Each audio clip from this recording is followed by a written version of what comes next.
నమస్తే, welcome to 99 TV. 22A ఏంటిది? ఎందుకు ఇవాళ దీని గురించి అందరూ మాట్లాడుకుంటున్నారు?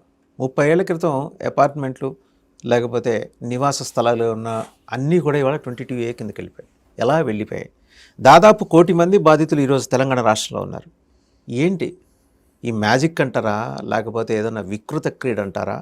ఎఫెక్టెడ్ పీపుల్ కనుక చూస్తుంటే మధ్యతరగతి, ఎగువ మధ్యతరగతి ఎక్కువ మంది సఫరర్స్ ఇందులో ఉన్నారు. అండ్ సైమల్టైనస్గా రియల్ ఎస్టేట్ కూడా సఫర్ అవుతుంది. మనకు నచ్చకపోతే 22Aలో చేర్చడం, దాని మీద నిషేధం విధించడం, ఇది ప్రజాస్వామికమా కాదా? దీని మీద సమగ్రమైన చర్చ జరుగుతుంది across the state of Telangana. ఆ మాటకు వస్తే 2 తెలుగు రాష్ట్రాల్లో కూడా ఇబ్బంది ఉంది, తెలంగాణలో ప్రస్ఫుటంగా కనిపిస్తుంది. ఎందుకంటే ఎఫెక్ట్ అయింది రంగారెడ్డి, హైదరాబాద్, ఈ చుట్టుపక్కల జిల్లాలు, మేడ్చల్, ఇవన్నీ కూడా. దీంట్లోని న్యాయాలు, అలాగే దీంట్లో జరుగుతున్న అక్రమాలు, వీటి మీద సమగ్ర విశ్లేషణ చేయడానికి మనతో ఉన్నారు. We must be proud of him. Kranti garu senior journalist. ఎందుకంటే మా కమ్యూనిటీ నుంచి, జర్నలిస్ట్ కమ్యూనిటీ నుంచి ఉన్నారు కాబట్టి మొదటి సీనియర్ జర్నలిస్ట్ అంటున్నాను. క్రాంతి గారు ఎక్స్ఎమ్మెల్యే, బీఆర్ఎస్ సీనియర్ నాయకులు, ఆందోళన నుంచి ప్రాతినిధ్యం వహించారు తెలంగాణ శాసనసభకి. సమగ్రమైన కథనాలు కూడా అందించారు టీవీ9లో ఉండగా. రకరకాల అంశాల మీద వారు స్పృశించని అంశం అంటూ లేదు. ఇవాళ 22A బర్నింగ్ టాపిక్ తెలంగాణలో. ఈ అంశం మీద చాలా డీటెయిల్డ్గా మాట్లాడబోతున్నారు. క్రాంతి గారు నమస్తే. నమస్కారం గారు. ఏంటి సార్ ఇది? 1 కోటి మంది ఎఫెక్ట్ అయ్యారు రాష్ట్రంలో. బడుగు, దిగువ మధ్యతరగతి, మధ్యతరగతి, ఎగువ మధ్యతరగతి, ఈ 4 సెక్షన్స్ ఎఫెక్ట్ అయినాయి. 100% వాస్తవం మీరు అన్నట్టు. అసలు ఇది చాలా దుర్మార్గమైన వ్యవహారం. ఇది కూడా ఈ 22A అనేది, అసలు 22 అనేది ప్రభుత్వ భూములకు సంబంధించిన, అంటే వివాదాస్పద భూములకు సంబంధించిన వ్యవహారాన్ని సెటిల్ చేసేది. అంటే వివాదాస్పద భూములు ఉండడం వల్ల కొంచెం ఇబ్బందికర పరిస్థితులు రైతులకు వస్తుంది కనుక అట్లాంటివి రాకుండా సో దాన్ని ఎట్లా పరిష్కారం చేయడానికి ఏర్పాటు చేసింది. అంటే సపోజ్ 22Aలో అసైన్మెంట్స్ భూములు అనుకోండి, అసైన్మెంట్ భూములను మాత్రమే దాంట్లో పెట్టాలి. అంటే గవర్నమెంట్ ఇచ్చిన భూములు, ప్రభుత్వ భూములే. అంటే ప్రభుత్వం ఎవరికి ఇచ్చింది భూములు? రైతులకు ఇచ్చింది, పేదలకు ఇచ్చింది, భూమి లేని వాళ్ళకి ఇచ్చింది. భూమి లేని వాళ్ళకు ప్రభుత్వం ఇచ్చిన భూమిని మళ్ళీ మిగతా వాళ్ళకు అమ్మకుండా, మిగతా వాళ్ళకు తాకట్టు పెట్టకుండా, దాన్ని ఏదో రకంగా లావాదేవీలు చేయకుండా ఆ భూమి లేని రైతుకి ఇచ్చిన కనుక అతను మాత్రమే ఎంజాయ్ చేయాలి, అతని జీవనం దాని మీద జరగాలనే సదుద్దేశంతో, దాన్ని డీవేట్ కావద్దనే ఉద్దేశంతో ప్రభుత్వం భూమి ఇచ్చింది.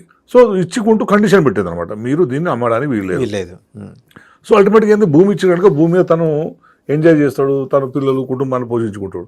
కానీ ఇప్పుడు సడన్గా వచ్చి ఆ భూమిని నిషేధ జాబితాలో పెట్టారు. సరే ఓకే, నువ్వు అమ్మడానికి లేదు, ఏం లేదు, ఏం లేదంటే అది అంతవరకు బాగానే ఉంది. కానీ ఇంకా చాలా ఉన్నాయి దాంట్లో. నీకు అసలు పట్టా భూములు ఇప్పుడు నిషేధ జాబితాలో పెడుతున్నారు. విషయం ఏంటంటే పట్టా భూముల్ని 1955లో 1960లో ఉన్న పట్టా భూముల్ని సడన్గా ఇప్పుడు నిషేధ జాబితాలోకి వస్తున్నాయి, 22Aలకు వస్తున్నాయి. అంటే 22Aలో పెట్టాల్సింది అసలు ల్యాండ్ కదా, ప్రభుత్వ భూములు పెట్టాలి కదా.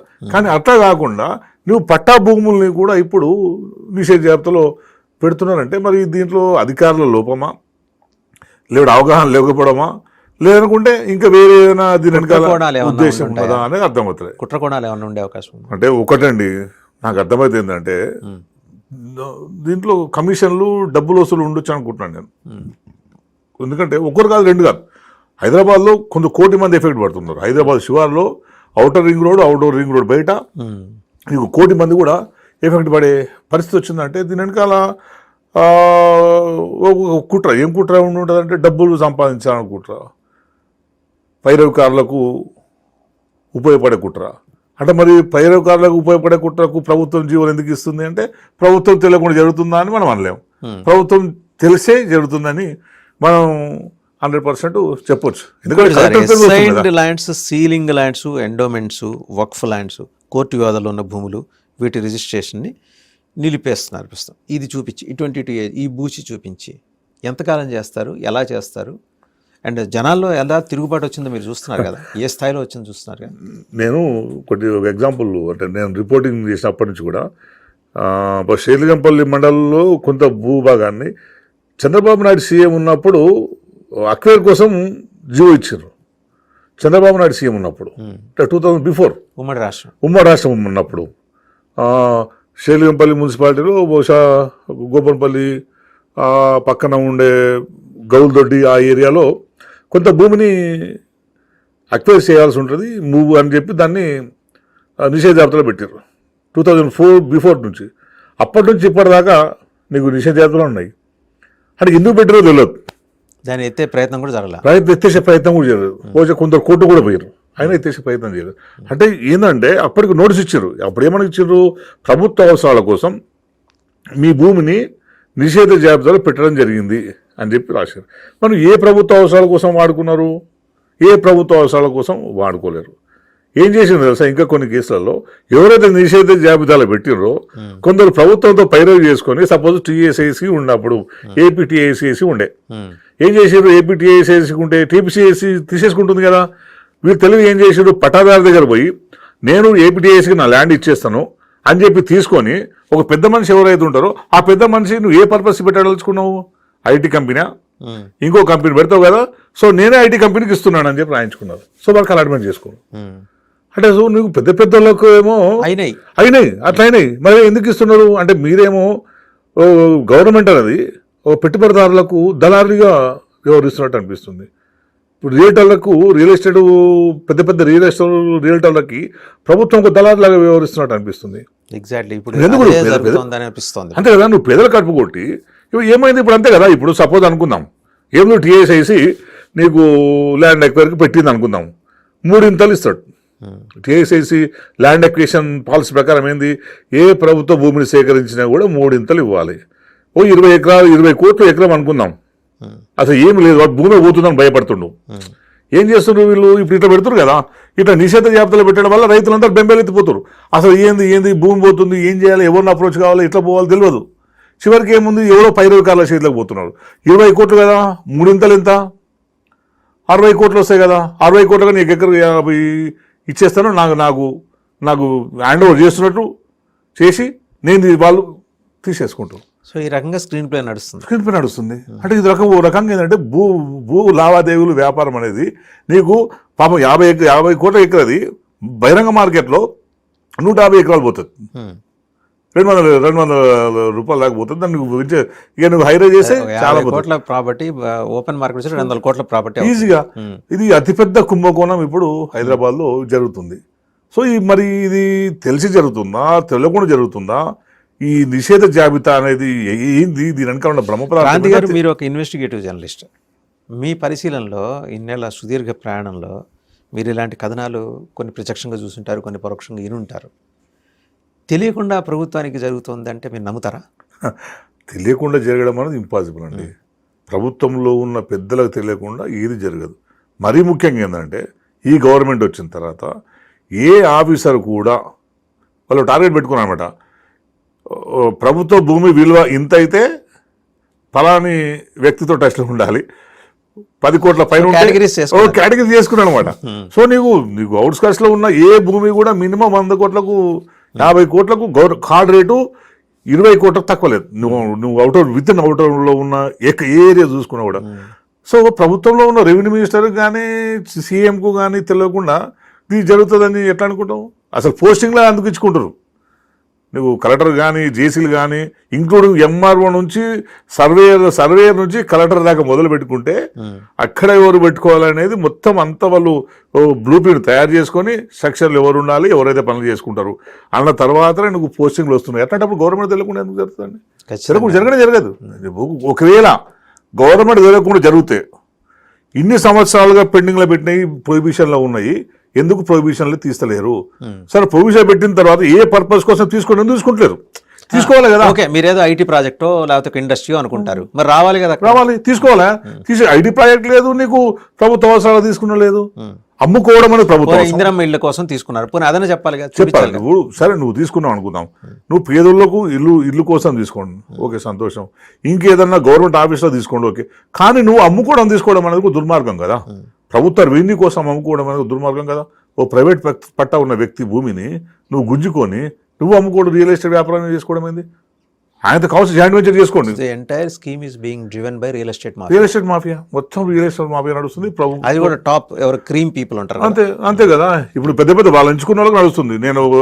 మీరు డిస్కషన్ పిలిచినప్పుడు నేను అసలు ఏం జరుగుతుందని ఇట్లా ర్యాండమ్గా నాకు పరిచయం ఉన్న జర్నలిస్టులకు ఫోన్ చేస్తుంటే ఒక మిత్రుడు పెట్టిండు, ఓ సర్వే నెంబర్ సమ్ కాజీగూడలో ఓ సర్వే నెంబరు 5 ఎకరాలు ప్రొహిబిషన్లో పెట్టాడు 2 years కింద 2-3 years కింద పెట్టారు. ఇది ఎందుకు పెట్టారు అంటే వాళ్ళు ఎవరు అడిగినంట అన్న నాకు అమ్మనంట అమ్మలేరంట 3-4 నెలలకే ప్రొహిబిషన్లో పెట్టిర్రు. అట్లా పెడతారంటే పెట్టిరన్నా కలెక్టర్ కూడా జీవో ఇచ్చాడు, నాకు ఆ జీవో కాపీ కూడా అలా పంపించాడు. సేమ్ అదొక నంబర్ బై 3 నేను సర్వే నెంబర్ కూడా 5 కాజగూడలో 27/3 సర్వే నెంబర్ జంగయ్య పట్టేదారు. సేమ్ 27/2 జంగయ్యదే, దాంట్లో వంశనామ బిల్డరు అపార్ట్మెంట్ కలుతాడు. సరే ఎందుకంటే విషయం వాస్తవం మాట్లాడుకోవాలి మనకు కూడా, అంటే మనకు తెలిసిన విషయం. 27/2లోనేమో సేమ్ జంగయ్య ల్యాండ్ అనంట, జంగయ్య ఆయన కట్టించేసిండు, కడుతున్నాడు, ఇంకో 5 మిగిల్చుకున్నాడు, ఇంకో 5లో ఇప్పుడు దాన్ని ప్రొహిబిషన్లో పెట్టారు. అంటే సేమ్ పట్టదారు సేమ్ ల్యాండ్, ఒకదానికి ఓ రకంగా ఇంకో దానికి ఓ రకంగా, మరి ఎట్లా సాధ్యమవుతుందో నాకు అది అర్థమవుతుంది. ఇంత పచ్చిగా ఇంత నిర్లజ్జగా వ్యవహరిస్తుందంటే ప్రభుత్వం కూడా, అధికారులు కూడా కనీసం ఒక చట్టం ఉంది, ఒక సిస్టమ్ ఉంది, ఆ సిస్టాన్ని ఫాలో అవ్వాలి, దాన్ని గౌరవించాలి అని అసలు ఎవరిదే కూడా పోయింది. నువ్వు ప్రభుత్వానికి రాజకీయ నాయకులు అనేటోళ్లకు వాళ్ళ ప్రయోజనాలు దానికి అనుగుణంగా ఏదో పని చేసుకుంటూ అనుకున్నాం. Not it the cost of public కదండి, పబ్లిక్ అంతే కదా. ఇప్పుడు జీవితకాలం ఒక చిన్న చిరుజోకి జీవితకాలం కోరిక కళ అది సొంత ఇల్లు. ఇప్పుడు 30 ఇంకోటండి, ఒక 40 ఏళ్ల క్రితం కొనుగోలు చేసిన వ్యక్తికి బిల్డర్ ఎక్కడ ఉన్నాడు, తర్వాత ఒరిజినల్ ఓనర్ ఎక్కడ, ఓల్డ్ డాక్యుమెంట్స్ ఎక్కడ అనే పరిస్థితి వాళ్ళు కల్పించారు. ఇప్పుడు అడుగుతున్నారు ఎక్కడ దొరుకుతారండి వీళ్ళందరూ? దొరకదు. ఎక్కడికి తీసుకొస్తాము? ఇప్పుడు చాలా మంది ఎంఆర్ ఆఫీస్ చుట్టూ ఒక అపార్ట్మెంట్ కట్టిన తర్వాత బ్యాంకు లోన్ వచ్చిన తర్వాత కూడా నువ్వు బ్యాంకు లోన్ రావడమే పెద్ద గగనం. అసలు బ్యాంక్ లోన్ శాంక్షన్ అయిందంటేనే అన్ని డాక్యుమెంట్లు సీక్వెన్స్ పర్ఫెక్ట్ ఉంటేనే బ్యాంక్ లోన్ శాంక్షన్ చేస్తారు. బ్యాంక్ లోన్ శాంక్షన్ చేసిన తర్వాత రిజిస్ట్రేషన్ పోతే రిజిస్ట్రేషన్ ఆఫీస్లో చూస్తే ప్రొహిబిషన్లో ఉంటుంది. మరి ఎట్లా ఉంటుంది? అది ఎట్లా సాధ్యమవుతుంది? అప్పటిదాకా ప్రొహిబిషన్లో ఉండదు, సడన్గా వచ్చి ప్రొహిబిషన్లో ప్రత్యక్షమవుతుంది. ఇది పెద్ద భూతం అయిపోయింది. ఇప్పుడు ఇది సడన్గా తీసుకురావటం వల్ల క్రాంతి గారు ఏమైంది, మన పి నరసింహారావు ఎక్స్ప్రెస్ హైవే దిగి శంషాబాద్ పోయి ఇప్పుడు అటు ఇటు 2 పక్కల చూస్తే హై రైజ్ టవర్స్ మొత్తం ఖాళీపడి ఉన్నాయి. ఇలాంటి నేను చెప్పేది ఒక ఉదాహరణ మాత్రమే. ఇలాంటి చుట్టుపక్కల హైదరాబాద్ చుట్టుపక్కల సరౌండింగ్స్ మీరు గుండ్రంగా తిరిగితే towards Vijayawada, towards Warangal and towards ఇటు శ్రీశైలం రోడ్, బెంగళూరు రోడ్, ఎటు చూసినా బాంబే రోడ్ చూసినా ఇవి కనిపిస్తున్నాయి కదా.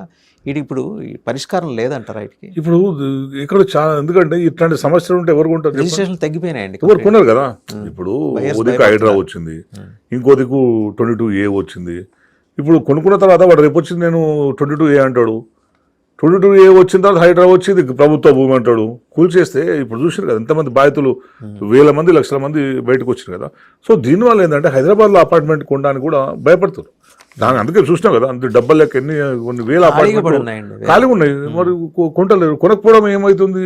ప్రభుత్వ రెవెన్యూ మీద దెబ్బపడుతుంది. మరి గవర్నమెంట్ ఏం ఆలోచిస్తుందో ఏం అర్థమవుతుంది. ఎందుకంటే కరెక్ట్ అండి, క్యాస్కేడింగ్ ఎఫెక్ట్ అంతే కదా. అంతిమంగా వచ్చి గవర్నమెంట్ రెవెన్యూ మీద పడుతుంది. నువ్వు ఎంకరేజ్ చేయాలి కదా. నువ్వు రియల్ ఎస్టేట్ ను ఎంకరేజ్ చేస్తేనే నువ్వు గవర్నమెంట్ కూడా రెవెన్యూ పెరుగుతుంది. నువ్వు ఎప్పుడు ఊకే రెవెన్యూ తాగుబోతుల మీద, నువ్వు లిక్కర్ షాపుల మీద పడి నువ్వు రెవెన్యూ పెరగాలని అమ్మడం మీద దృష్టి పెట్టే కంటే నువ్వు దీన్ని ఎంకరేజ్మెంట్గా ప్రభుత్వ భూములు ఎట్లా పరిరక్షించుకోవాలి, రైతులకు అసైన్మెంట్ ఇచ్చిన భూములను ఎట్లా కొనుగోలు చేయొద్దని దాని మీద కఠినమైన చట్టాలు తీసుకురండి. అంతే తప్పించి ఉన్న వాళ్ళని భయపెట్టించి పట్టదారులు కూడా భయపెట్టిస్తే రేపు ఎవరు కూడా కొనరు, వ్యాపారం చేయరు. ఇప్పుడు లేరండి, రిజిస్ట్రేషన్స్ పడిపోయినాయండి. ఏళ్ల తరబడి కుటుంబాలు నివసిస్తున్న అపార్ట్మెంట్స్, ప్రభుత్వ అనుమతులతో ఏర్పడిన లేఅవుట్లు, హెచ్ఎండిఏ కూడా హౌసింగ్ బోర్డు ఆమోదించిన ప్లాట్లు, ఇవన్నీ ఒక్కసారిగా సెక్షన్ 22A నిషేధించారు. అసలు ఇంకొకరు చెప్తారు, అసలు LIG MIG భూములు కూడా 22A పెట్టారంట. LIG MIG అనేది ప్రభుత్వం కట్టించిన భూములు, వాటిని కూడా 22A పెట్టారంట. ఏది ప్రభుత్వం కట్టించిన భూములే. ఏ పార్టీ ప్రభుత్వం అది ప్రభుత్వం కట్టించిన భూములే. నువ్వు LIG అంతా అలాంటి చేస్తావు కదా. నేను డబ్బులు కట్టే తీసుకుంటా, నేను డబ్బులు కట్టించిన తర్వాత నా అవసరాల కోసం మళ్ళీ నేను అమ్ముకుంటా కదా. దాన్ని నేను అమ్ముకోదాని ఏమి ఉండదు. అది అమ్ముకుంటా కదా. లేదు ఇది ప్రభుత్వ భూమి, మీరు అమ్ముకోవడానికి వీల్లేదని. అసలు ఒక్కటి కాదు నా అవస్థలు పెట్టి నిజంగా, అంటే ప్రభుత్వమే రిజిస్ట్రేషన్ రెవెన్యూను దెబ్బతీస్తుంది అని అర్థమవుతుంది. మరి విజన్ ఉన్నదా లేదా, ఏం అధికారులు ఉన్నారు, నువ్వు ప్రభుత్వ రెవెన్యూ ఎంత పెరగాలనేది, ఎట్లా పెరగాలనేది ఒక వ్యూహం. ఇంటిగ్రేషన్ ఆఫ్ రికార్డ్స్లో ఏమన్నా తేడా జరిగిందంటారు? ఎందుకంటే జనరల్గా రెవెన్యూ రికార్డ్స్ డిజిటలైజేషన్ టైంలో ఏం జరిగిందంటే పాత సర్వే రికార్డ్స్, కొత్త సర్వే రికార్డ్స్, రెవెన్యూ మ్యాప్స్, ధరణి డేటా, IGRS రికార్డ్స్, వీటన్నిటిని ఇంటిగ్రేట్ చేశారు. ఇక్కడ ఏమన్నా పొరపాటు జరిగిందా, కుట్ర జరిగిందా, ఇలా ఈ భవిష్యత్తులో ఇలాంటి రిపర్కషన్స్ ఉంటాయనే సందేహం తలెత్తలేదా? ఎందుకంటే బ్యూరోక్రాట్స్ కూర్చొని చేస్తారు, తయారు చేస్తారు, మంత్రివర్గం కూర్చొని మాట్లాడుకుంటుంది, అండ్ లోకల్ ఇన్ఫ్లుయెన్స్తో మాడతారు. వీళ్ళు ఎవరిని పరిగణలో తీసుకోకుండా ఏమన్నా అంటే ఒకటి వాసుదేవ్ గారు బహుశా ఒక ట్రాన్స్ఫర్మేషన్ టైంలో పొరపాటు జరిగి ఉండొచ్చు. నీకు రికార్డ్స్ నుంచి డిజిటల్ అయ్యే టైంలో కొన్ని పొరపాటు జరిగి ఉండొచ్చు. ఇంకా కొంచెం డబ్బులు తీసుకొని తారుమారు చేసి ఉంటారు, ఉద్దేశపూర్వకంగా కొన్ని చేసే సంఘటనలు ఉంటాయి. ఏది జరిగినా సరే ఇవంతా జరిగిన తర్వాత పొరపాటు జరిగిందని నీకు పట్టాదారుడు ఒక అప్లికేషన్ తీసుకొచ్చి మనకి ఇస్తాడు కదా, అప్పుడన్నా సరి చేయాలి కదా. సరే పొరపాటు జరిగింది అనుకుందాం, ఎవడో కావాలని చెప్పి దాన్ని కుట్ర చేసి భూమిని కాజేసే ప్రయత్నం చేసినాడు. కానీ నా భూమి మీద తప్పు పడింది, నాకున్న సర్వే నెంబర్ ప్రభుత్వ భూమిగా పడింది అని నేను అప్లికేషన్ ఇచ్చిన తర్వాత దాన్ని అడ్రస్ చేయాలనా లేదా? చేయట్లేదు సార్, అదే చేస్తలేదు. అదే చేయకపోతే ఏమవుతుందంటే నేనేం చేస్తున్నా, చివరికి నేను అధికారుల చుట్టూ తిరిగి పని కాకపోయేసరికి ఎవరినో బ్రోకర్ని పట్టుకుంటున్నాను, ఎవరినో పైరవకారణ పట్టుకుంటున్నాను. పైరవకారణ పట్టుకుని వాడు ఏం చేసుకుంటాడు, ఎంతో కొంత వేసుకొని అడ్డికి పావుషేర్ కాడికి నువ్వు తీసేసుకొని నువ్వు వెళ్ళిపో అంటాడు. మళ్ళీ వాళ్ళు చేసుకొని వాడు క్లియర్గా చేసుకుంటాడు. సో అల్టిమేట్గా ఏమవుతుందంటే మామూలు జనాలకే ఇది ఇబ్బంది అవుతుంది తప్పించి పెద్దలకు కూడా ఒరుతలేదు, ప్రభుత్వం కూడా ఒరుతలేదు కదా. దళాలు బాగుపడుతున్నది అంతే. మిడిల్ మ్యాన్ బ్రోకరిజం చేస్తాడే బాగుపడుతుంది తప్పించి అది ప్రభుత్వానికి ప్రయోజనం అయితే లేదు, నీకు నిజంగా మామూలు జనాలకు కూడా ఉపయోగపడుతుంది. ఒక ఉదాహరణ అండి, just I want to share it with you. 1988లో ఒక ఆయన హైదరాబాద్ సరౌండింగ్స్లో ప్లాట్ కొన్నారండి. 1992లో ఇల్లు కట్టుకున్నారండి. 2000లో లోన్ తీసుకున్నారండి. 2010లో పిల్లర్ పేరు మీద గిఫ్ట్ చేశారండి. 2026లో అమ్మటానికి వెళ్తే 22A అని చెప్పి రిజిస్ట్రేషన్ అయిపోతుంది. అంటే లైవ్ ఎగ్జాంపుల్. అదే అవన్నీ అంటే బహుశా అది ఎప్పుడో అసైన్మెంట్ ల్యాండ్ మాది ఎప్పుడో జరిగి ఉంటుంది. అది అంటే నీకు 22Aలో ఎక్కువ అసైన్మెంట్ ల్యాండ్స్ ఉంటాయి అనమాట. 22A పెట్టారంటేనే నీకు assignment land. So assignment land అమ్మడానికి లేదు, గిఫ్ట్ డీడీ ఇవ్వడానికి లేదు, తనఖా పెట్టడానికి లేదు. సో బహుశా ఏంది అప్పుడు ఎగ్జామ్షన్స్. మరి అప్పుడు నువ్వు అపార్ట్మెంట్ కట్టేటప్పుడు ఉండాలి కదా. నీకు ఫస్ట్ ఏంది, నువ్వు అపార్ట్మెంట్ కట్టేటప్పుడు నువ్వు కమర్షియల్, అది నువ్వు అసైన్మెంట్ ల్యాండ్లో కమర్షియల్ వ్యవహారం చేయడానికి లేదు. ఎట్లా అలో చేసిండ్రు, ఎట్లా కట్టిండు, ఎట్లా బ్యాంక్ లోన్ వచ్చింది, అన్ని వచ్చిన తర్వాత డబ్బులన్నీ కట్టేసిన తర్వాత నీకు నేను చేయడానికి లేదంటే అది ఎట్లయితుంది? మరి ముందే చూసుకోవాలి కదా. సో వీటన్నిటి ఏంటంటే అధికారులు కింది స్థాయిలో ఉన్న అధికారుల లాలుచి, లేకుంటే లంచ్ కూడా తీసుకోవడం, అవన్నీ కూడా ప్లస్ దాంట్లో ఏంటంటే ఇప్పుడు కూడా ఏంటంటే నీకు చిన్న అసలు ఏం జరుగుతుంది, చిన్న అపార్ట్మెంట్లు కూడా తీసేసుకుని హైరేజ్ చేసే వాళ్ళు కూడా ఇప్పుడు ఉన్నారు. సో ఎందుకోసం జరుగుతుంది ఏంటంటే పెద్ద మాఫియా నడుస్తుందని రియల్ ఎస్టేట్లో మనం అనుకోవాలి. ఎందుకంటే ఇప్పుడు ఉన్న వాళ్ళందరూ కూడా ఏంటంటే ప్రభుత్వంలో ఉన్న వాళ్ళు ఉన్నప్పుడే ఇల్లు చక్కబెట్టుకోవాలనే ఉద్దేశంతో పనిచేస్తున్నారు. సో దానివల్ల ఏంటంటే దొరికిన కాడికి దోసుకోవాలనే ఉద్దేశంతో పనిచేస్తున్నారు తప్పించి నిజంగా ఇట్లాంటి సమస్యలు, జెన్యూన్ సమస్యలు ఉన్నాయి, వీటన్నిటిని అడ్రస్ చేయాలని చెప్పే ఉద్దేశం వరకు లేదు. ఇప్పుడు ధరణి వచ్చిన తర్వాత కేసీఆర్ గారు గవర్నమెంట్ ధరణి మూలంగా ఇది తప్పులు చేసింది, ఈ తప్పు చేసింది, ఆ తప్పు చేసింది అని చెప్పి పెద్ద ఛార్జ్ షీట్ చేసింది కదా. మరి ఈ గవర్నమెంట్ వచ్చిన తర్వాత ఏం చేసిండ్రు? ధరణిని అంతకంటే అంతకంటే మెరుగైన విధంగా ధరణిని తయారు చేయాలి కదా. మరి ఏంది ఈ సమస్యలు ఎందుకు వస్తున్నాయి, మరి ఇంకెందుకు వస్తున్నాయి? అప్పుడు కేసీఆర్ గవర్నమెంట్ ఉన్నప్పుడు ఇవన్నీ వచ్చినాయా? ఇవన్నీ సమస్యలు లేవు, ఈ ఇష్యూస్ లేవు. ఈ ఇష్యూస్ వచ్చిన వెంటనే కలెక్టర్కి అప్లికేషన్ పెడితే ప్రతిసారి మేమున్నాం కదా, నేను ఎమ్మెల్యే ఉన్నప్పుడు కూడా ప్రతిసారి ప్రతి మండే ట్యూస్డే ఆ ప్రాంతంలో ఎన్ని కేసులు ఉన్నాయి, ఎన్ని పరిష్కారం చేసినా ఇంటబట్టలో మేము. ఎందుకంటే మాకు పైనుంచి మేము కేసీఆర్ సార్ దగ్గర పోయినప్పుడు అడిగేటోడు ఏమవుతుంది, దండి కేసులు పరిష్కారం అవుతున్నాయా లేదా, ఎన్ని పరిష్కారమైనవి అని చెప్పి మేము పోయినప్పుడు అడిగేటోడు కనుక మేము సార్ని కలవాలనుకునే ముందు ఇవన్నీ పరిష్కారం హోంవర్క్ చేసుకుని పోవటం లేదు. ఏం తెలుసు ఆయనకి మరి, లేకపోతే మీ ఏం చేస్తున్నావు నువ్వు చూసుకోవాలి కదా. చాలా మైన్యూట్గా సార్ ఆలోచిస్తుండే, మీ సింగులో నీళ్ళు ఎంతున్నాయి ఆడుతుండే సడన్గా అంటే. సో అట్లాంటివి ఉంటాయి. దండి కేసుల విషయంలో కూడా బాగా ఇది ఉంటుండే, జనాలు ఎక్కువ తిరగనియొద్దు, ఆఫీసుల చుట్టూ తొందర పని అయ్యేటట్టు చూడాలి అని. సో మేము అక్కడ చూస్తుంటే మరి ఇప్పుడు కంప్లైంట్ వచ్చిందంటూ ఎంఆర్ ఆఫీస్ కాదు మా దగ్గర రండి అంటారు వీళ్ళు. ఇప్పుడు ఎంఆర్ ఆఫీస్ కాదు మా దగ్గర రండి అంటారు, వీళ్ళు కమిషన్ తీసుకుంటారు, పనులు చేపిస్తారు. సో దానివల్ల సమస్య వచ్చింది.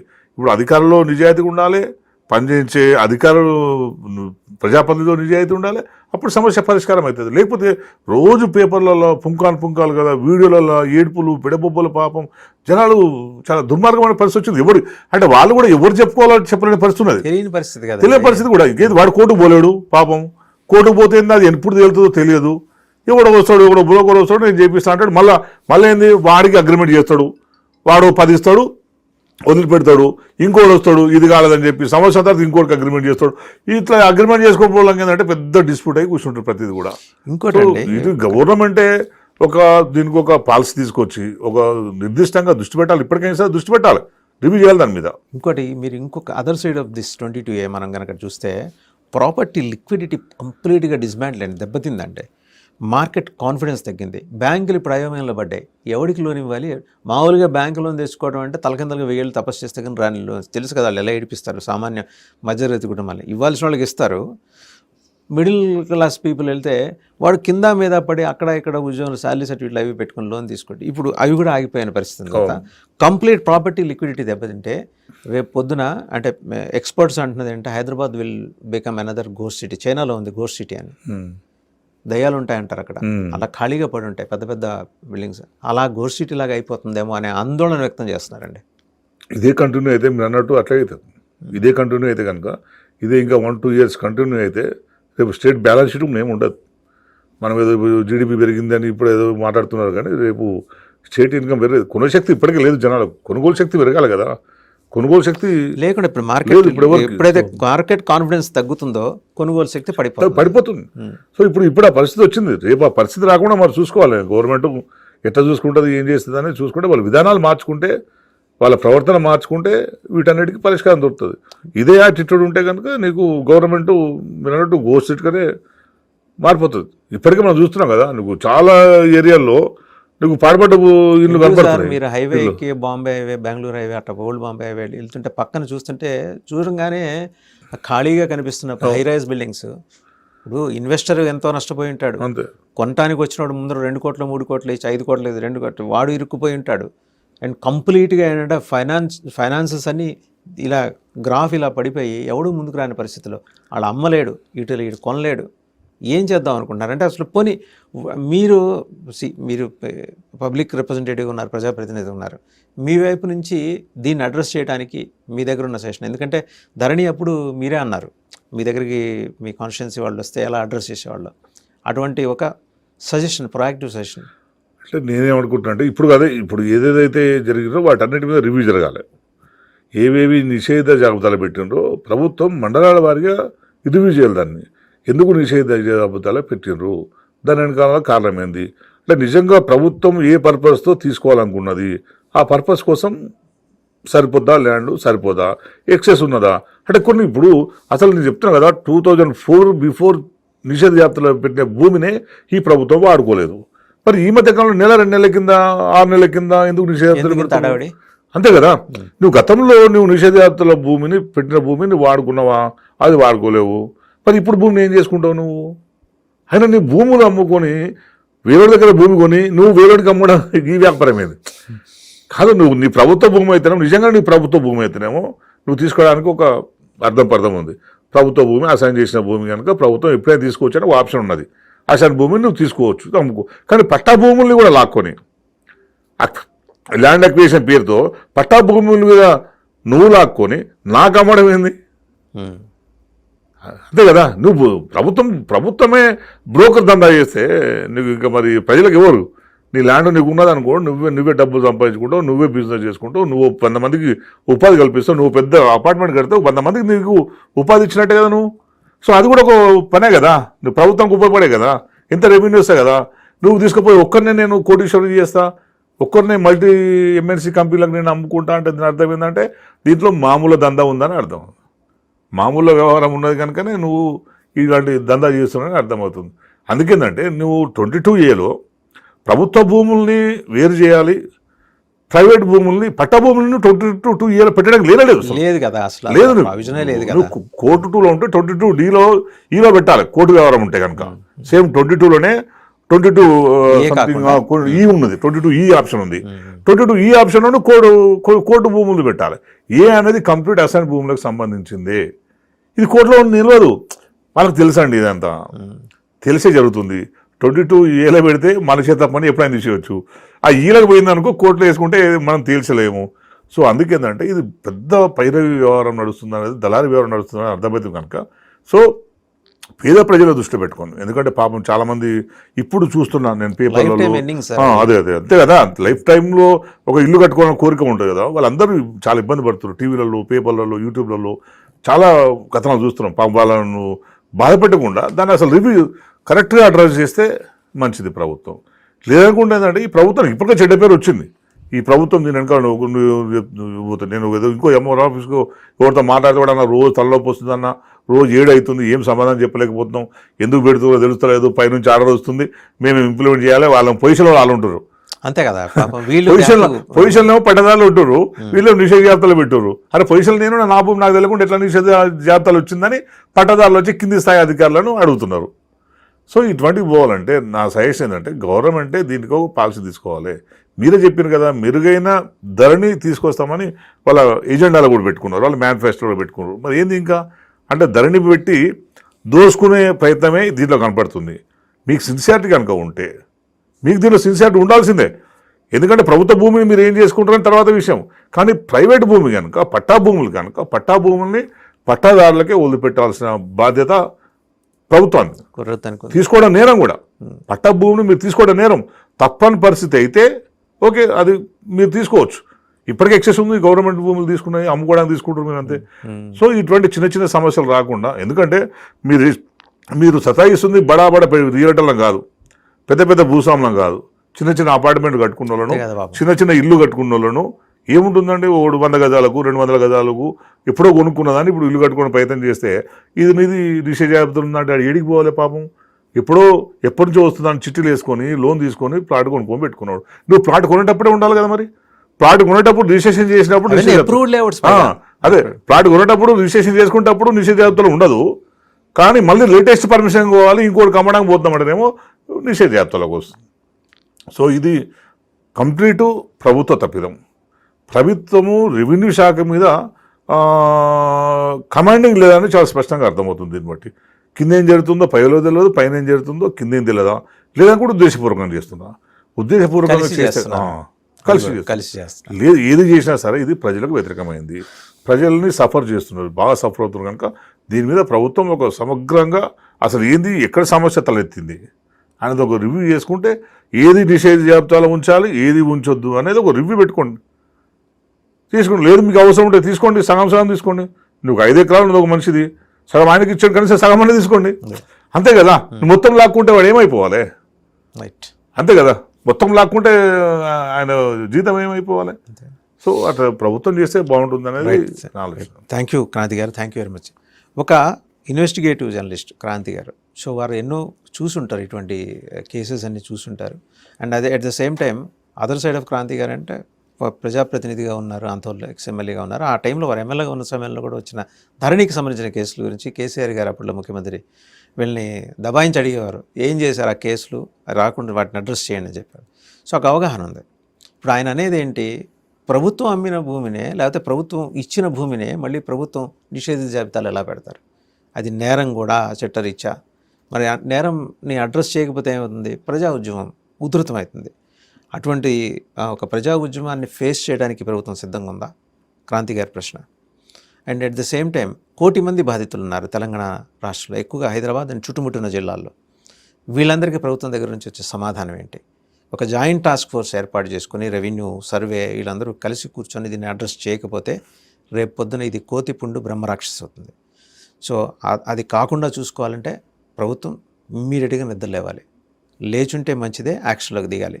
లేవకపోతే నిద్ర మత్తు వదిలించుకోవాలి, లేకపోతే మత్తు వదిలించడానికి జనమే రెడీ అవుతున్నారు. Thank you very much Kranti garu. Thank you so much.